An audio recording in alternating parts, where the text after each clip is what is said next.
Hello guys, welcome back to our channel. তো আমি এই জাস্ট স্নান করলাম, এখন বাজবে 1:30 বাজবে। স্নান টান করে ছাদে আছি এখন। চুলটা যত তাড়াতাড়ি শুকিয়ে যাবে তত আমার পক্ষে ভালো, কারণ আজকে সারাদিন একটু ব্যস্ত ছিলাম। সকাল থেকে কিছু খাইনি, প্রচণ্ড খিদেও পেয়েছে। খাওয়া দাওয়া করে ঝটপট আমাকে বেরিয়ে পড়তে হবে, কারণ আমার পড়ানো আছে। পড়ানোর পরেও আমার প্রচুর চাপ, অনেক জায়গায় ছোটাছুটি করতে হবে। কাম টু দ্য পয়েন্ট, তোমরা সবাই জানো যে আমাদের খুব তাড়াতাড়ি একটা পিকনিক হতে চলেছে। সেটার জন্য সকাল থেকে প্রচুর ব্যস্ত ছিলাম। কেনাকাটা হয়েছে, বাজার সব অলমোস্ট কমপ্লিট। কয়েকটা জিনিস বাকি আছে, সেগুলো আমরা সন্ধ্যেবেলায় নেব। বাজারটা করেছি আমি আর অঙ্কিতা, বাকিটা আমরা দুজন মিলে সন্ধ্যেবেলায় করব। আর আজকে আমি থাকছি ওদের বাড়িতে, দুজন মিলে থাকছি, তো ভীষণ এনজয় করব। অনেক কাজ আছে, সেগুলো করে ফেলতে হবে আজকে রাতের মধ্যে। আমাদের মানে সবকিছু কমপ্লিট করে ফেলতে হবে। আর কালকে তো পিকনিক, কালকে তোমাদের সাথে আলাদাভাবে দেখা হচ্ছেই, ফাটিয়ে এনজয় করব। তোমাদের যেমনটা বলেছিলাম, তোমরা কিন্তু পুরো ভিডিওটা দেখতে একদম ভুলো না। সবাই পুরো ভিডিওটা দেখো, আর কেমন লাগলো অবশ্যই তোমরা কমেন্ট করে জানাবে, তাহলে আমাদেরও খুব ভালো লাগবে। সন্ধেবেলায় যে বাকি কিছু কেনা ছিল সেগুলো হয়ে গেছে। তারপরে আমরা এখানে লিট্টি খাচ্ছিলাম। একটুখানি আড্ডা দেওয়ার পর আমরা চলে গেছি বাড়িতে ডিমের চপ কাটলেট নিয়ে।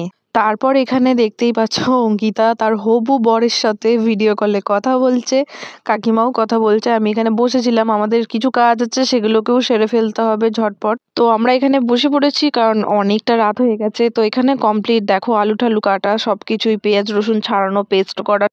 এই যে আমাদের এখন নতুন হালুইকর মিক্স করছে, চিকেন মিক্স করতে দেওয়া হয়েছে ওকে। পারবি তো? হ্যাঁ পারে, একটু পারে, বেশি লোকের পারে না, ঘরে পারে। আমি ঠিক করে মাখতে পারছিলাম না, তাই আমি আবার অঙ্কিতাকে দিয়ে দিলাম, তুই কর। তো এখানে দেখতে পাচ্ছ পুরো চিকেনটাকে ভালো করে ম্যারিনেট করে রাখা হচ্ছে। দুটো চিকেন ছিল, দুটো আর একটা গামলায় রাখা আছে ওই যে পাশে। তো আমরা আগের দিন রাতের বেলায় সব কিছু করে রাখছি, যাতে কালকে গিয়ে আমরা এনজয়টা একটু বেশি করে করতে পারি, কাজের দিকে টাইমটা না যাক। তারপরে এখানে রাতে খেতে বসে পড়েছি। দেখো কাকিমা কত কি রান্না করেছে। আমি তো সত্যি কথা বলতে সবগুলো শেষ করতেও পারিনি, এতগুলো বেশি করে দেওয়া হয়েছে। আর খেতে খুব ভালো হয়েছিল রান্নাটা। তারপরে খাওয়া দাওয়ার পরে আমি এখানে ব্রণও ফাটাতে বসে পড়েছি, দেখতেই পাচ্ছ। তো চলো, অনেকটা রাত হলো, আজকে তাড়াতাড়ি ঘুমিয়ে কালকে তাড়াতাড়ি উঠতে হবে, জানি না আমরা কখন উঠবো। তো চলো।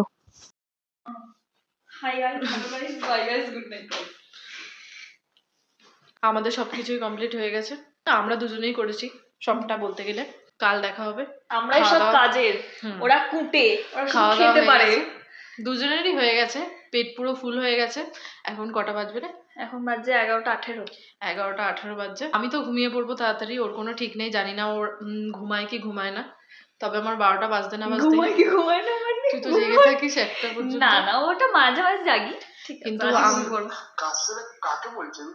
ব্লগ করছি। কালকে সকাল থেকে আবার একটা শুরু হবে, মানে কতটা কি হবে জানি না, পুরোটাই তোমাদের সাথে শেয়ার করব। তো চলো, আজকের মতো টাটা, গুড নাইট, বাই।